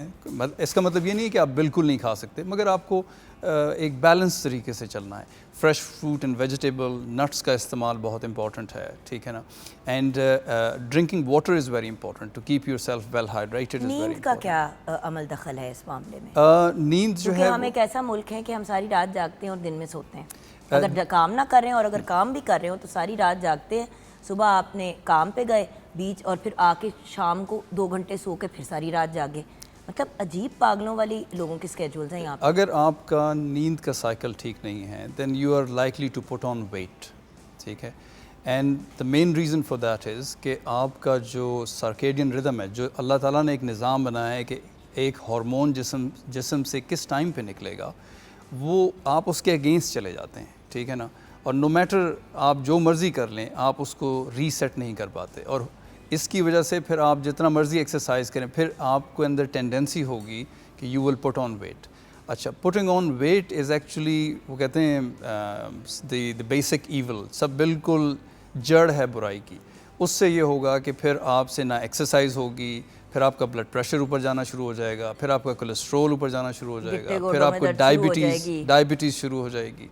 और जब ये चीज़ें आ जाएंगी तो अगर आप खुदा न खास्ता सिगरेट या वेप करते हैं तो वो that will be icing on the cake kind of situation. Cigarette तो फिर भी लोगों ने काफ़ी हद तक छोड़ी हुई है, लेकिन अब वेप आ गया ना, तो उसकी बहन आ गई है, तो अब हर बंदा कहता है कि भाई वेप तो सेफ है, वेप की तो खैर है। अच्छा, इसकी जबकि किसी पल्मोनोलॉजिस्ट से कभी पूछे व्यूअर्स, अच्छा, चीखे मार रहे हैं वो कि कोई रिसर्च ही नहीं है। नहीं है। 20-25 चलो 10-15 सालों से ये चीज़ है जो शुरू हुई है, बट प्रॉपर जो है वो पिछले 5 साल में बड़ी उड़ान चढ़ी है। बिल्कुल ऐसे ही। अब उसके ऊपर कोई रिसर्च ही नहीं है। हर बंदा कहता है कुछ नहीं होता। भाई 100 साल बाद क्या होता है वेप पीने के, या 50 साल बाद, उस पर रिसर्च हुई नहीं क्योंकि बनी ही अभी है। बिल्कुल, हर बंदा खरीद रहा है उसको, असल बच्चे में लेके घूम रहे हैं वेप। हाँ, और असल में हुआ ये है, वेप से एक बड़ा डिसएडवांटेज ये हुआ है कि it is much more accessible to younger population as well. That's one thing. Number 2, जो कि आपने mention किया already कि we don't have ऑनलाइन मंगा रहे हैं बच्चे। हाँ, long term research हमारे पास इस टाइम available नहीं है, but we still have some data now. अच्छा, important चीज़ है कि इसकी understanding के ये इसमें क्या चीज़, एक तो इसमें जो निकोटीन है itself, जो कि किक है इसके अंदर मौजूद, वो किक इटसेल्फ कार्डियोवास्कुलर प्रॉब्लम करता है, क्योंकि वो हार्ट रेट को तेज़ करता है, ब्लड प्रेशर को इंक्रीज़ करता है। उसके बाद फिर ये जो सारे टॉक्सिन्स हैं ये आपके लंग्स में जाके वापस आते हैं, तो eventually they will cause some harm to the lungs. जो सिगरेट है एज कम्पेयर, उसमें चूँकि सिगरेट के अंदर पेपर भी होता था, तो it was actually worse, but you are not too far but when doctor साहब वेपिंग। उसके अंदर तेल है, ऐसा ही है, ऐसा ही तो तेल आप फूक रहे हैं, वो जब जलता है तो उसके वेपर्स तो आपके अंदर जाते हैं। बिल्कुल तो अब ऐसे आप तेल जमा रहे हैं ऐसे ही। मतलब, और वो पता नहीं किस लेवल का उसके अंदर क्या है। आई एम सॉरी, मतलब सबसे हाई क्वालिटी लाडी डात नहीं आपके लिए यूज़ की जाती। देखिए व्यूअर्स, एक चीज़ बुरी है छोड़ दें, बेस्ट है। नहीं छोड़ सकते तो कम से कम अपने इर्द गिर्द वालों को नुकसान ना पहुंचाए। मैं यही बात बार बार कहती हूँ कि देखें एटलीस्ट वेप का ये एक प्लस था कि भाई दूसरे उससे इतना मुतासिर नहीं होता। अच्छा, ये चूँकि ये भी मिसकॉन्सेप्शन है, सॉरी टू से, मगर आई थिंक कि वेपिंग के अंदर भी जो सेकंड हैंड आपका जितना भी आपका स्मोक सेकंड हैंड होगा उसका कुछ ना कुछ इफेक्ट हैं होगा। अवेलेबल जिनके वाटर वेपर्स होते हैं सिर्फ, अच्छा, जिनके सिर्फ वाटर वेपर्स निकलते हैं। कुछ वेप्स ऐसे हैं, बट अगेन कौन जाके 10-12 हज़ार रुपए का वेप खरीदेगा? ऐसे ही। जिन्हें खरीदना है। हाँ और अब तो सिगरेट के खर्चे से बचने के लिए लोग वेप ले लेते हैं कि भाई 1800 का, 2000 का, 1500 का आ जाता है, ऐसे पूरा ही। महीना निकल जाता है। बात सिर्फ इतनी है कि व्यूअर्स, क्यों अपनी जान को आपने अजाब में डालना है और क्यों अपनी जान खुद ही लेनी है आपने? तो डॉक्टर साहब, आपका फाइनल मैसेज क्या है हमारे व्यूअर्स के लिए? देखें, जो फंडामेंटल और फाइनल मैसेज मैं दूंगा वो हेल्दी लाइफस्टाइल के बारे में दूंगा, ठीक है ना। और वो ऐसा ही लगेगा जैसे कि आप यू नो आई एम री इन्वेंटिंग द व्हील, मतलब मैं कोई पुरानी बात दोबारा से बता रहा हूँ। मगर सच यही है कि सबसे इम्पॉर्टेंट चीज़ ये है कि आप अपनी एवरीडे लाइफ के अंदर how do you just live your life, ठीक है ना। आप की डाइट क्या है, आप रेगुलर एक्सरसाइज करते हैं, आपके सोने जागने की टाइमिंग्स क्या हैं, आप सिगरेट या वेप तो नहीं करते, आप उस एनवायरनमेंट में तो नहीं बैठते जहाँ पे बहुत ज़्यादा स्मोकिंग होती है। अगर आपको खुदा न खास्ता ब्लड प्रेशर या डायबिटीज़ है तो आप उसकी लुक आफ्टर करें, ठीक है ना। और ये सब चीज़ें अगर आप कर रहे हैं तो चांसेस बहुत कम हैं कि आपको अर्ली एज में हार्ट कंडीशन हो, ठीक है। और अगर खुदा न खास्ता कोई प्रॉब्लम हार्ट का हो भी जाए तो उसमें अर्ली डायग्नोसिस की तरफ जाएं। आपको ये जहन में होना चाहिए कि हार्ट का प्रॉब्लम हो सकता है, एक्चुअली यंग एज में भी हो सकता है। तो अगर आपको कंसर्न हो तो आप जाके किसी डॉक्टर से मिलें और उससे फर्दर इन्वेस्टिगेशंस करवा लें, 1-2 टेस्ट करवा लें, ठीक है ना। अपना आपको कोलेस्ट्रॉल लेवल पता होना चाहिए even in your early 20s। आपको कम से कम आपके पास एक ECG कभी हो जानी चाहिए, ठीक है ना। तो प्रिवेंटिव जो रिस्क्स हैं, प्रिवेंटेबल रिस्क्स हैं, उस पे हम सब अगर एज अ सोसाइटी काम करेंगे तो there is a good chance that we will bring up a healthier nation. हम सारे लोग जो हैं वो as a nation healthier grow करेंगे इंशाल्लाह। इंशाल्लाह। Thank you so much doctor Mohammad Moizuddin साहब। It was a pleasure having you on the program and thank you जो आपने हमें थोड़ा कंपैरिजन भी दे दिया बाहर के ममालिक और यहाँ में। व्यूअर्स, वहाँ पे भी लोगों के फाइनेंसेस मुश्किल होते हैं, वहाँ पे भी बड़े, हर बंदा हर मुल्क में अमीर तो नहीं होता ना। सो द पॉइंट इज़ एक अच्छे हेल्दी लाइफस्टाइल। और बाय द वे अफसोस की बात यह है कि हमारे मुल्क में मुस्तैक हमारे भाई बहन इतना इन मसलों में नहीं पढ़ते जितने हमारे वेल टू डू लोग इन मसलों में पढ़ रहे हैं। अगर आप अफोर्ड करते हैं अच्छी खुराक तो सबसे अनहेल्दी खुराक की तरफ तो ना जाए ना, और ख़ुद भी हेल्दी खाएं और अपने इर्द गिर्द वालों को भी खिलाएं। मतलब हम दाल खाना, सब्ज़ी खाना अपनी औकात से कम चीज़ समझते हैं। ओ भाई, यही तो वो हेल्थ के ख़जाने हैं जिनको अगर हम यूटिलाइज़ करें तो हम एक बहुत सेहतमंद ज़िंदगी की तरफ जा सकते हैं। यहीं पे हम ब्रेक की तरफ बढ़ेंगे। ब्रेक के बाद जब वापस आएंगे तो जब हेल्दी लाइफस्टाइल की बात हो रही है तो प्रोटीन डाइट के लोग बड़े ही शौकीन हैं कि भी प्रोटीन डाइट कर रहे हैं, उसके फ़ायदे भी हैं और नुकसान भी। उस पर बात करेंगे ब्रेक के बाद।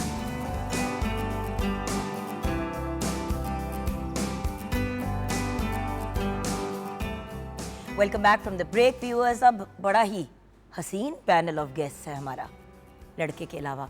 तो हमारे साथ है प्यारी सी Zainab Gondal, nutritionist, dietitian and food technologist. अस्सलाम वालेकुम। वालेकुम अस्सलाम। आप ट्विनिंग करके आ गई हैं मेरे भाई के साथ, जिनके साथ लाड करना मैं एक बहुत गलत चीज़ समझती हूँ। इस भाई के साथ सिर्फ मेरी लड़ाई रहती है हर वक्त। हमारी रोज़ी तो हम कमा लेते हैं, रोटी नहीं खाने देता। सही बात है। तो इसने हमारी रोज़ी रोटी पे लात नहीं मारी, लेकिन हमारी रोटी पे लात ज़रूर मारी। रोटी बंद कर दी। सो हाफिज़ खालिद हमारे साथ हैं, फिटनेस ट्रेनर तो हैं ही हैं, फिटनेस एक्सपर्ट है, उस्ताद हैं अपनी फील्ड में, and then of course motivational speaker भी हैं एंड लाइफ कोच भी हैं। तो मैंने भी इनसे बड़ी दफ़ा राब्ते किए हैं जब मुझे ऐसे लोग टकरे हैं जिनको सिर्फ फिटनेस की ज़रूरत नहीं थी बट प्रॉपर मेंटल थेरेपी की ज़रूरत थी, एक लाइफ कोच की ज़रूरत थी जो उनको प्रॉपर डायरेक्शन में लेके जाए। ये भी एक मुख्तलिफ फील्ड है व्यूअर्स। सिर्फ फिटनेस एक्सपर्ट होना एक मुख्तलिफ बात है, जब आप लाइफ कोच बन जाते हैं तो फिर आप वो जो कहते हैं ना 360 डिग्री अगले बंदे की थेरेपी करके उनको सॉर्ट आउट करके उनको आगे लेके बढ़ते हैं। And then of course we have with us प्यारी सी नन्ही मुन्नी सी छोटी सी अनुशे उस्मान जो एक फ़िटनेस ट्रेनर है। अस्सलाम वालेकुम। वालेकुम अस्सलाम। कैसी हो बेटा? अल्हम्दुलिल्लाह, आप सुनाएं। अब देखिए ना, this is the right age. बल्कि इससे पहले अगर वो फिटनेस ट्रेनर बन चुकी है बच्ची, तो बेटा आपने कब शुरू किया था अपनी फ़िटनेस की जर्नी को? When I was 18 years old. 18 साल पे। और उससे पहले क्या स्पोर्ट्स वगैरह खेलते थे? Yes, I'm a professional athlete. I play for Pakistan. I'm a footballer. यही तो बात है ना व्यूअर्स, यही तो बात है। छोटी उम्र पे जब आप इस डायरेक्शन में निकल पड़ते हैं, एक तो आप करियर भी बना सकते हैं फिटनेस का। तो बहुत से यंग लोग जो परेशान होते हैं कि हम क्या करें, मैं आपको ये ज़रूर बता दूं, ये फिटनेस और हेल्थ की फील्ड आजकल के ज़माने में सबसे ज़्यादा सॉट आफ्टर है। डॉक्टरों से ज़्यादा लोग न्यूट्रिशनिस्ट के पास और ट्रेनर्स के पास जाते हैं, फिटनेस एक्सपर्ट्स के पास जाते हैं। सो बात ये है कि ये एक बहुत ब्रिलियंट फील्ड है फाइनेंशियली भी। तो जो लोग सोचते हैं ना कि अपनी बिजनेस करनी है, एंटरप्रेन्योर बनना है, तो आप जब फिटनेस ट्रेनर बन जाते हैं, आप चाहे किसी जिम के साथ भी मुंसलिक हो या अपना इंडिपेंडेंट काम भी करें, आप एंटरप्रेन्योर ही हैं, आपकी अपनी बिजनेस है। क्योंकि आपने अपने टैलेंट को सेल करना है, आपने जिम का टाइम किया, उसके अलावा आपने क्लाइंट्स दूसरे भी रखे, you are good to go, right? Yep. So career wise a good choice also. But Zainab, yes. ये मैं सीक्वेंशली आप तीनों से बात करना चाहूँगी एंड देन उसके बाद अनुषे हम थोड़ी सी एक्सरसाइज की तरफ भी जाएंगे। But the most important thing is, अभी ब्रेक से पहले हम बात कर रहे थे सेहत की और दिल के अमराज की। हार्ट डिजीज़ की जब बात करें तो उसमें हेल्दी लाइफस्टाइल की बात होती है। हमारे यहाँ ये सोचा जाता है कि प्रोटीन डाइट या हाई प्रोटीन डाइट एक हेल्दी लाइफस्टाइल है। आपका ओपिनियन सर, आपका ओपिनियन एंड बेटे आपका ओपिनियन जी। सिंपल से वर्ड्स से शुरू करूंगी कि excess of everything is bad. चाहे आप वो प्रोटीन की कर लें, फैट्स की कर लें, अपने कार्ब्स की कर लें, आपकी बॉडी जो है वो टोटल एक मेकअप है माइक्रो और मैक्रो न्यूट्रिएंट्स का। जब आपने अपनी बॉडी को न्यूट्रिएंट्स देने हैं, उसका मतलब है कि उसकी एक एडिक्वेट अमाउंट है जो कि ऑलरेडी आपकी बॉडी के लिहाज से डिसाइडेड है, आपने वो लेनी है। अब अगर आप ये करेंगे, जैसे फॉर एग्जांपल मैं एक वो चार्ट है, 65% आपने कार्ब्स पे जा रहे हैं, आपने जो है वो 15% फैट पे आना है, बाकी आपने 19 to 20% अपने जो है वो प्रोटीन पे रहना है। अब आप अगर 100% प्रोटीन पे चले जाओगे तो आप अपने गुर्दों को डायरेक्टली जो है वो टारगेट करना शुरू कर देते हैं। और अगर आपने प्रोटीन के चॉइसेस ठीक नहीं रखे हैं तो ऑफकोर्स जैसे दिल के अमराज पे आपने बात की है तो आप उसको डायरेक्टली टारगेट करोगे। हाफिज़ भाई, क्योंकि क्या मिकदार और क्या quantity nutritional point of view से लेनी है उसकी तरफ तो आएंगे, लेकिन पहले आप तीनों का ओपिनियन बड़ा इंपॉर्टेंट है जी। एक आम इंसान की जो प्रोटीन की नीड है बॉडी की, वो है 0.8 ग्राम पर केजी बॉडी वेट। आपका जितना बॉडी वेट है उसको 0.8 से मल्टीप्लाई कर लें और वो नीड है बेसिक आपके पर फिट रहने केजी या की। पाउंड? पर केजी। पर केजी। अब जैसे कि मेरा वेट है इस वक्त 51 केजी। Yes, इसको मल्टीप्लाई करना है 0.8 से 40 ग्राम। 40 ग्राम आपकी बॉडी की नीड है प्रोटीन, इसको मिलनी चाहिए, अदरवाइज ये बॉडी सही वर्क नहीं करेगी। एक सेकेंड, 40 ग्राम हम कैसे दिखाएं व्यूअर्स को? एक सेकेंड, मैं ज़रा दिखाना चाहती हूँ। Sure. मैं अपने वेट की बात कर रही हूँ, ऑब्वियसली मर्द हजरात की डिफरेंट होगी, डिफरेंट लोगों की क्या होगी। 40 ग्राम की कौन सी चीज़ होगी जिसको हम 40 ग्राम साइज़ में कह सकते हैं? मतलब 40 ग्राम व्यूअर्स लिटरली इतना सा है। बिल्कुल। मेरे पास अभी फिजिकली कोई पीस मैं अगर दिखा सकूं हमारे व्यूअर्स को दुआ भी दे दिए, ये दिखाइए। 40 ग्राम्स की अगर हम बात करते हैं व्यूअर्स, इससे ज़्यादा नहीं है क्योंकि इसमें हड्डी भी है। 40 ग्राम्स इससे ज़्यादा नहीं है। ये आपका टोटल 40 ग्राम का मीट है। किधर है? हाँ जी, ये देखें, इतना सा पीस आपने मीट का लेना है टोटल डे में। यस। टोटल डे में आपको इससे ज़्यादा। थैंक यू सो मच मेरी जान, मुझे समझ ही नहीं आ रही थी कि किधर से मैं ढूंढूं। यू सी फिजिकली ना दिखाओ ना 40 ग्राम, लोग सोचते हैं पता नहीं क्या होगा। जी ऐसे ही है। 1 किलो अगर इतना है तो 40 ग्राम इतना सही होगा ना। बिल्कुल। हड्डी को निकाल के जो उसका मीट का पोर्शन है, प्योर मीट जो है, वो आपको 40 मुझे 40 ग्राम लेना है। बिल्कुल। मुझे क्या बताया गया 20 साल पहले कि 15 साल पहले कि यार dieting high protein diet best है, लंच में भी आपने 150 ग्राम लेने हैं, रात को भी आपने 150 ग्राम लेने हैं, और सुबह जरूर 2 अंडे खाने। Oh my God. एन्ना गोश्त कौन खाए। और ऊपर से फिर और जब नहीं खाती थी तो मेरे ट्रेनर मेरी बेइज्जती करते थे, तो कीमा बना के उसको सलाद में मिक्स करके खा ले, लेकिन आपने खाना ही खाना है। लो जी, बेड़ा ना गर्क हो जाए आपका, कॉन्स्टिपेशन के बारे बंदा पागल ना हो जाए। हम आज भी लकीर के फ़कीर हैं। डॉक्टर साहब ने बात बड़ी स्टार्टिंग में की थी कि excess of everything is bad. अब हमारी बॉडी की बेसिक नीड ये है जो आपने पूरी करनी है एक फ़िट रहने के लिए, हेल्दी रहने के लिए। अब अगर आप एथलीट हैं, आप किसी भी स्पोर्ट्स से आप मुंसलिक हैं, आप फुटबॉलर हैं, बॉडी बिल्डर हैं, स्पोर्ट्स लवर हैं, तो फिर आपकी बॉडी की नीड है 1.22 ग्राम पर केजी। आपकी बॉडी की नीड है 1.22 ग्राम पर केजी आपकी बॉडी की नीड है। अब उसको मल्टीप्लाई कर लें। अच्छा, चूँकि हमारे देखिए बॉडी बिल्डिंग जो सिलसिला है इसमें हम ज़्यादा प्रोटीन इसलिए लेते हैं, मतलब excess of everything is bad definitely, कि प्रोटीन आप 1.5 ग्राम आपकी बॉडी वेट से कभी भी ज़्यादा नहीं ले सकते आप। तब भी भैया आप जैसा बंदा 200 ग्राम से ज़्यादा तो नहीं लेगा। बिल्कुल भी नहीं। लेकिन लोग लिटरली, मेरी मुलाकात हुई है हमारी जो पहलवान कम्युनिटी है वटेवर, कहते किलो असी किलो डेली गोश्त खाते हैं। किलो गोश्त, दैट्स इनसेन। ये आप अपनी 10 दिन की खुराक या 15 दिन या 8 दिन की खुराक जो है वो एक साथ ही कंज्यूम करें। आप देखें ना, फिर वो दुनिया से चले भी जल्दी जाते कच्चे हैं। अंडे दूध में डाल के पीने, आपने भी किए होंगे बचपन जी में। बिल्कुल ऐसे ही है, मैं पीता क्योंकि उस वक्त यही बातें होती थी ना, याद नहीं है Atkins diet, South Beach diet, हर एक जमाना था अबाउट 15 इयर्स अगो, जब खुद नहीं यही पढ़ा बात था, होती थी। जब हमने खुद स्टडी नहीं किया, खुद नहीं पढ़ा, तो फिर जो हमें सुनने को मिलता था हम उस पर ही अमल करते थे। तो इवन डॉक्टर साहब ये सिस्टम ये था कि अगर हमने कच्चे अंडे 12 उसको पिए हुए हैं, मतलब ट्रेनिंग से पहले 12, ट्रेनिंग के बाद फिर हमने 6 अंडे पी लिए हैं, तो पता ही नहीं था सिस्टम का। लेकिन जब थोड़ा शऊर आया, थोड़ा स्टडी किया, तो लगा कि ये वाकई ही मतलब हमारे लिए डेंजरस है, नुकसानदेह है। देखिए जहाँ तक बात है बॉडी की प्रोटीन की, तो नो डाउट के प्रोटीन से आपका मसल मैस जो है वो लीन होता है। अगर आप मतलब आपकी बॉडी ओबीस है तो आप उसको प्रोटीन थोड़ी हाई देते हैं तो उससे आप लीन होते हैं, इसमें कोई शक नहीं है। अच्छा अनुषा, आप बताइए, being a young person, Sorry, please मैं कह रही continue. हूँ being a young person, Yeah. क्योंकि आप एक तरह से मतलब you and Zainab are kind of representing the youth, right? So you as a younger, so आप क्या कहोगे? Honestly, I like agree with them. लेकिन थिंग इज कि like from my perspective, I think कि आपके body weight के like twice double it, at least उतनी आपके protein intake होना चाहिए. And like protein is already being produced by your body, so like you don't have to take supplements and other things like that to. Protein shakes यार, आप लोगों का पूरी Yes, generation yes. जिंदा लेकिन protein it should shake be पे। it should be all natural. You can add dates, you can add oats and things like that to, you know, spice it up and rank it up a bit. लेकिन I don't think like protein shake is like that much necessary. ये अच्छा like option that. नहीं है। Yeah, because like naturally वो अब ज़्यादा like calories भी हो सकती हैं और like it can have benefits as well. लेकिन हाँ, protein shakes are good as well if you want, like depends on your.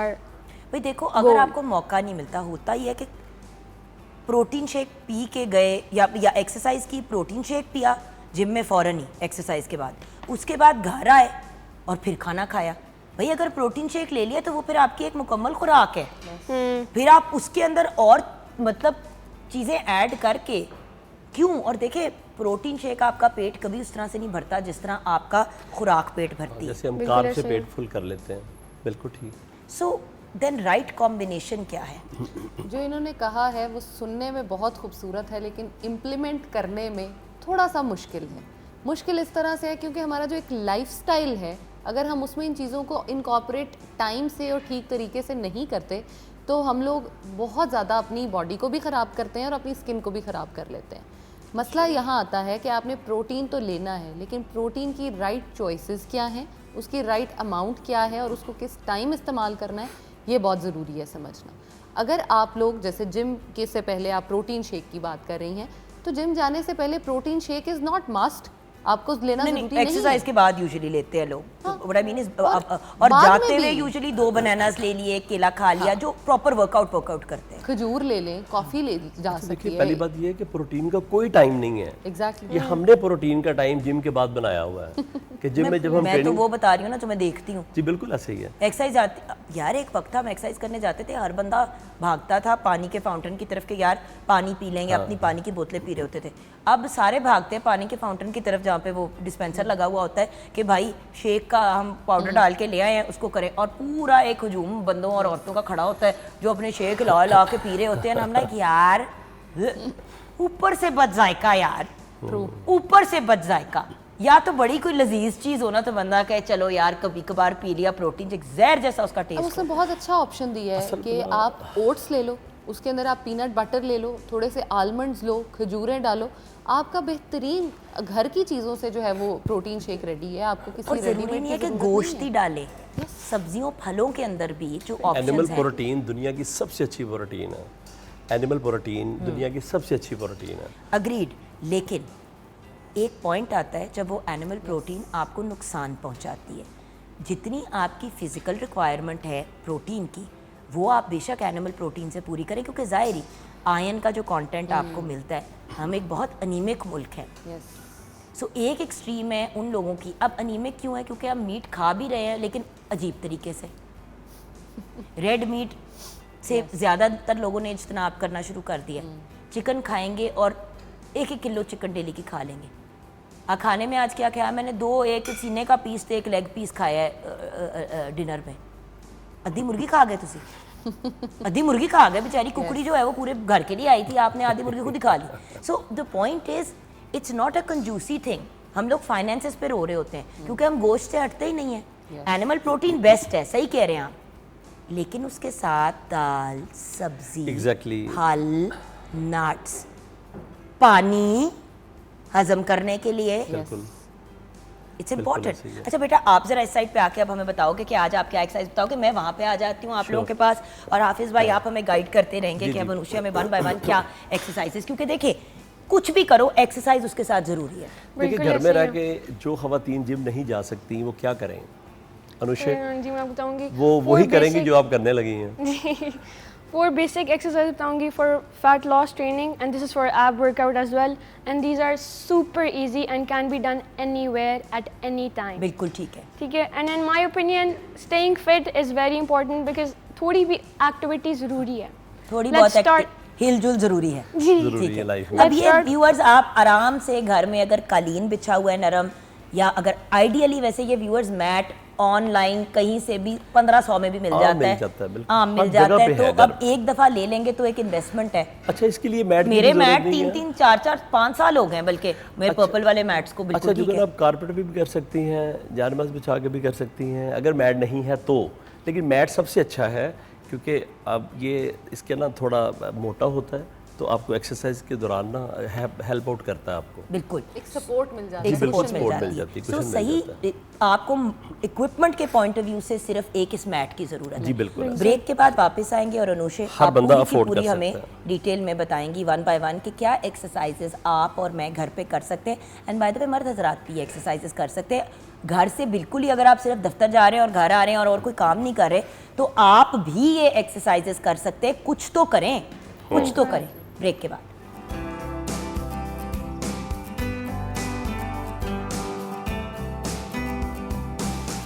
Welcome back from the break. Viewers, हम आज म्यूजिकल चेयर्स खेल रहे हैं।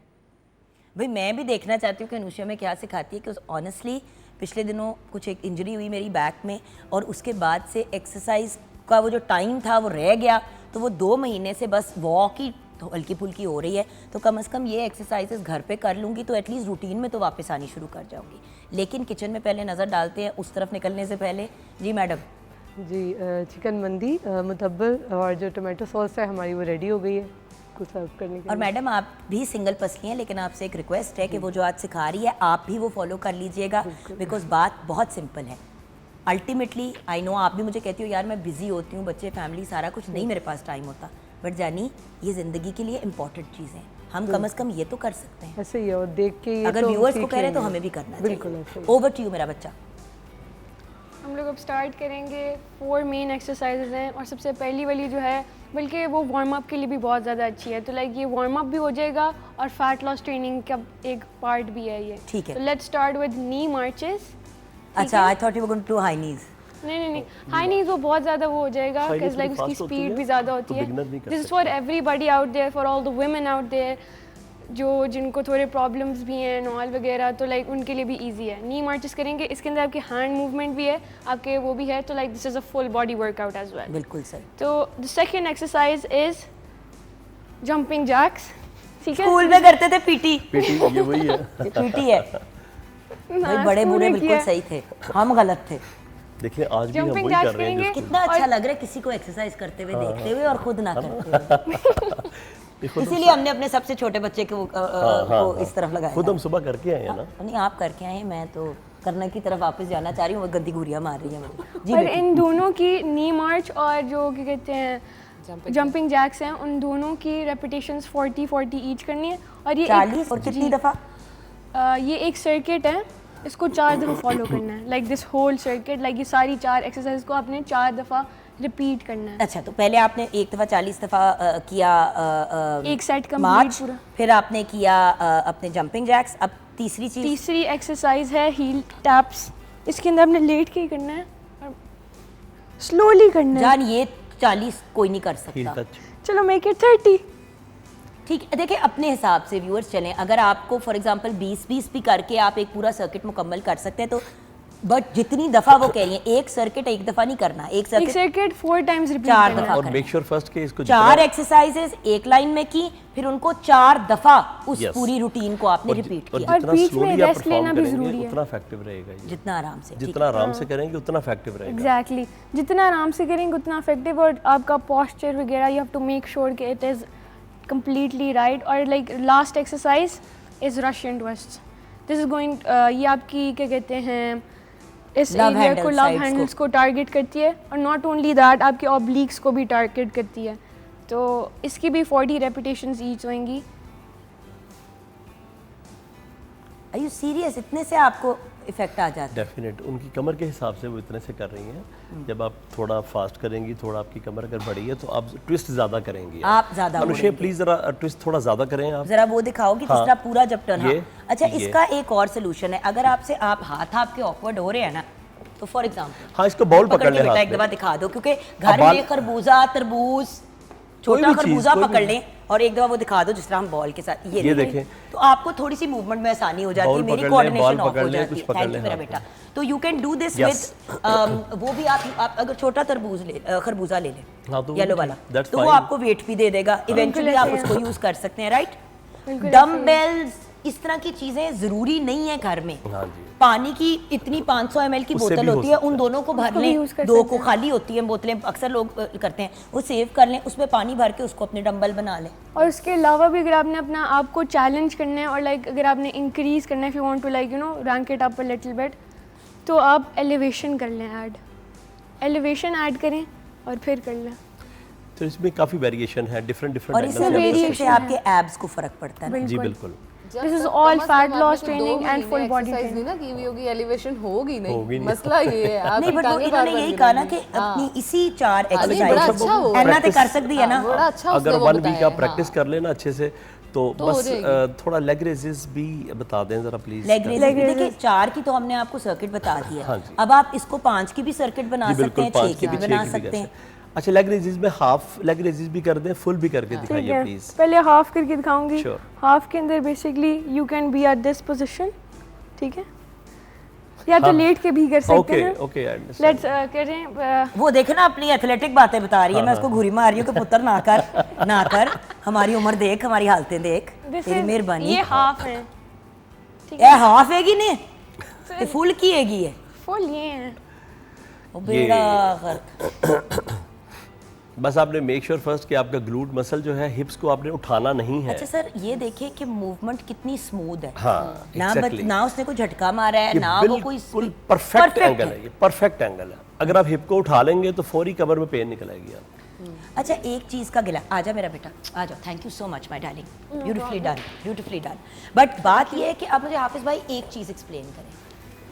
आजकल ऑनलाइन हर बंदा जो है आपको सिखा रहा है एक्सरसाइज, और बॉस कभी कभी ऐसे एंगल पे सिखा रहे होते हैं कि मेरा थोड़ा त्राह निकल जाता है, थोड़ा इसके ऊपर भी तबसरा कर दें। ऑनलाइन हर चीज़ जो भी हो, जैसे हम कहते हैं कि ऑनलाइन अगर आपको रेकमेंड किया जा रहा है कि फ़लाँ वाला मंजन खा ले, वो आपके 20 किलो कम कर देगा, तो आप वो मंजन नहीं खाते। क्यों? क्योंकि आपको पता है कि यार 20 किलो मंजन डजंट मेक सेंस। जो ज़रा मासूम लोग होते हैं वो चले जाते हैं इस तरफ। इसी तरह ऑनलाइन हर बंदे की वीडियो आप नहीं फॉलो कर सकते एक्सरसाइज की, ना आपको पता है उसकी ट्रेनिंग क्या है वो उसको बस उसने वायरल होने के लिए बना ली, या सोचा कि मेरा इस तरह से रोजी रोटी बन जाएगी यूट्यूब पे। और जुगन वैसे भी मैन टू मैन वेरी करती है ये बात, हर एक्सरसाइज हर इंसान के लिए नहीं है। देखिए अगर किसी को घुटने का इशू है तो वो हर एक्सरसाइज नहीं कर सकता, अगर किसी की एल्बो में पेन है तो वो एक्सरसाइज नहीं कर सकता। तो एक्सरसाइज वो परफेक्ट होती है जो आपकी बॉडी को सूट करती है, जो आप इजीली परफॉर्म कर सकते हैं, जिससे आप 40 मिनट आप समझ लें कि 40 मिनट आपने एक्सरसाइज करनी है। आफ्टर 40 मिनट आपका मसल जो है वो लूज़ होना शुरू हो जाता है।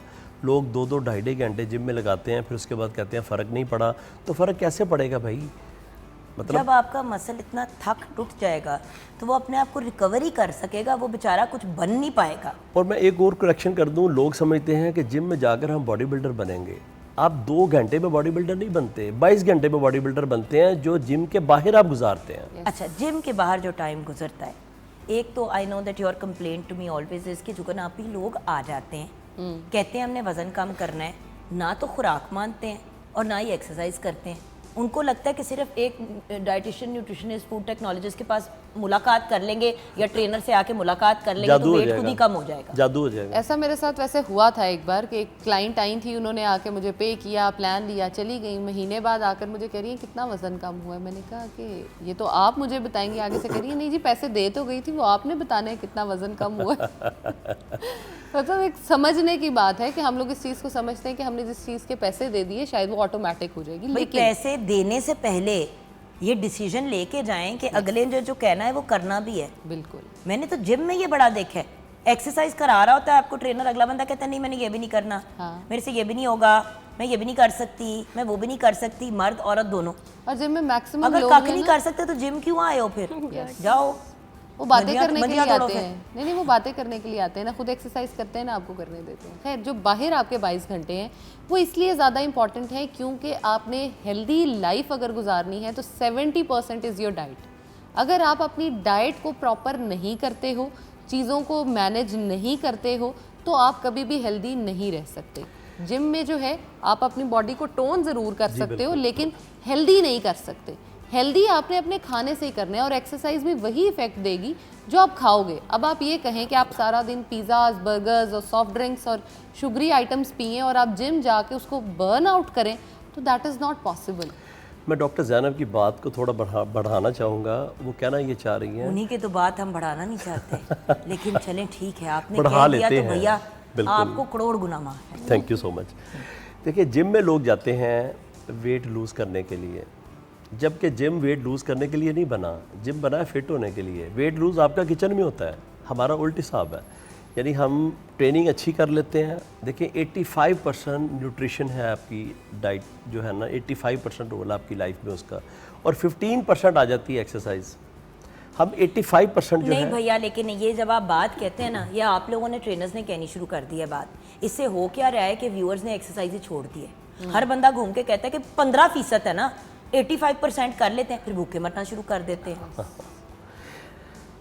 कि बात ये है कि समझने वाली बात है कि जब मतलब तक वो आप 15% आपके 85% को एक्टिवेट करेगा। यस, ये एक कॉम्बिनेशन है। यस, वो 15% नहीं लगाएंगे तो 85% भी जाया आपका। मतलब अगर ऑक्सीजन जीने के लिए जरूरी है तो पानी भी जरूरी है।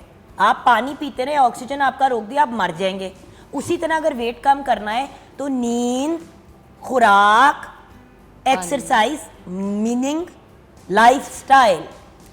You don't change your lifestyle सारी। अभी डॉक्टर साहब गए हैं, डॉक्टर मुझे यही बात एक्सप्लेन करके गए हैं कि देखें जुगन, जो इंसान नींद नहीं पूरी करता उसका वजन बढ़ता है। जब उसका वजन बढ़ता है और स्पेशली पेट पे बढ़ता है तो उसको हार्ट डिजीज होती है। हर चीज इंटरकनेक्टेड है। डायबिटीज होना शुरू हो जाती है। ये फैटी लीवर जो है बड़ा कॉमन हुआ हुआ आजकल, हर इंसान को फैटी लीवर है। शायरी। बल्कि देखिए मैं तो कहता हूँ कि फैटी लीवर का टेस्ट बड़ा सिंपल सा है, हर बंदा अपने घर में खड़ा होकर कर सकता है, कहीं जाने की जरूरत नहीं है। आपकी इजाज़त हो तो करके दिखा बताएं। दो। बहुत सिंपल है, आप सब कर सकते हैं अपने घर में। आप सिंपली सीधे खड़े हो जाएं, सीधे खड़े हो जाएं और आपने अपनी नेक जो है इसको उठा लेना है और नेक को झुकाना है आपने यूं करके। अगर आपको आपके पाँव नज़र आ रहे हैं तो इट मीन्स कि आपको फैटी लिवर नहीं है। अगर आपको पाँव नहीं नज़र आ रहे तो इट मीन्स कि आप फैटी लिवर हैं। यानी कि व्यूअर्स, ये हैं आपने सिर्फ अपनी गर्दन को नीचे करना है। आपको तो आपके सारे पाँव नज़र आएंगे। ये कितने पाँव है? मेरे दो ही हैं। आपकी तरह मेरे छद मैं को पिछल पैरी हूँ जो मेरे पाँव बैक पे भी सारे और से फ्रंट मुराद पे ये भी। पूरे पाँव नज़र आएंगे। अच्छा, पूरे पाँव नजर तो हर बंदे का ये सिंपल टेस्ट है। तो ये आजकल फैटी लिवर की मेजर कॉज यही है कि जो हम खा रहे हैं उसके बाद हम फिर जिम नहीं जाते, फिर मजे तो से आज की बात को कंक्लूड करते हैं with a short message from all of you. आपसे शुरू करते हैं मेरा बच्चा। What is your message to our viewers? Honestly, my message is कि like in order like it's very important to stay fit. बेशक आप थोड़ा सा भी करो, लेकिन आप कुछ करो कि आप throughout the day आप थोड़े बहुत एक्टिव हो। इवन अगर आपने एक्सरसाइज नहीं करनी, आप स्ट्रेचिंग कर लो, मोबिलिटी एक्सरसाइजेस कर लो। I am like targeting the women out there, especially the one who want to sit home and watch shows all day and dramas. लेकिन other than that, even when you're on the phone deciding and discussing with your mates के like कौन से ईद के कपड़े लेने, तो walk कर लो साथ साथ।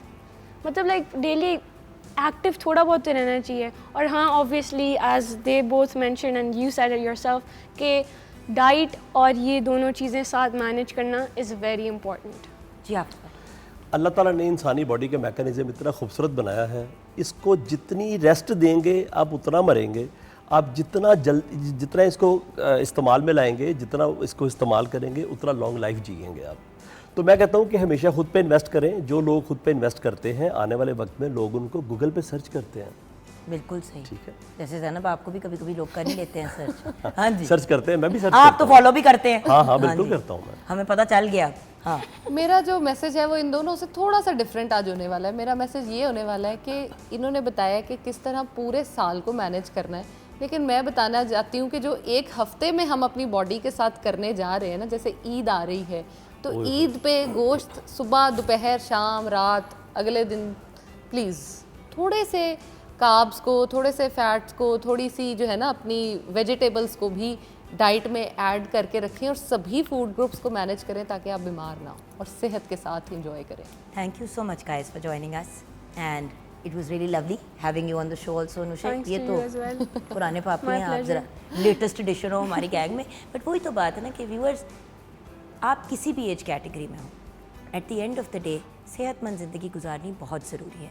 मैंने क्यों अभी आमना को भी ये बात कही, शेफ़ आमना इलियास को, मेरी दोस्त है लेकिन मेरी कॉलीग भी है। मैंने आमना आपको भी इसीलिए कहा क्योंकि यही वाली बात होती है, हमें टाइम नहीं मिलता, बच्चे, काम, ज़िंदगी, ये वो। बट हम कोई इतने यूनिक नहीं है व्यूअर्स। हर किसी की फैमिलीज़ हैं, हर बंदे के सेटअप्स हैं। जिसके फैमिली नहीं है वो काम में मसरूफ़ है, हर बंदा मसरूफ़ है। अपनी ज़ात को वक्त नहीं देंगे तो आपकी ज़ात जो है ना, फिर जब बगावत करेगी आपके साथ, तो फिर मसला बहुत ख़राब हो जाएगा। अपना ख्याल रखिएगा, अपनी सेहत का ख्याल रखिएगा। ज़िंदगी रही तो कल मुलाकात होगी। खुदा हाफिज़।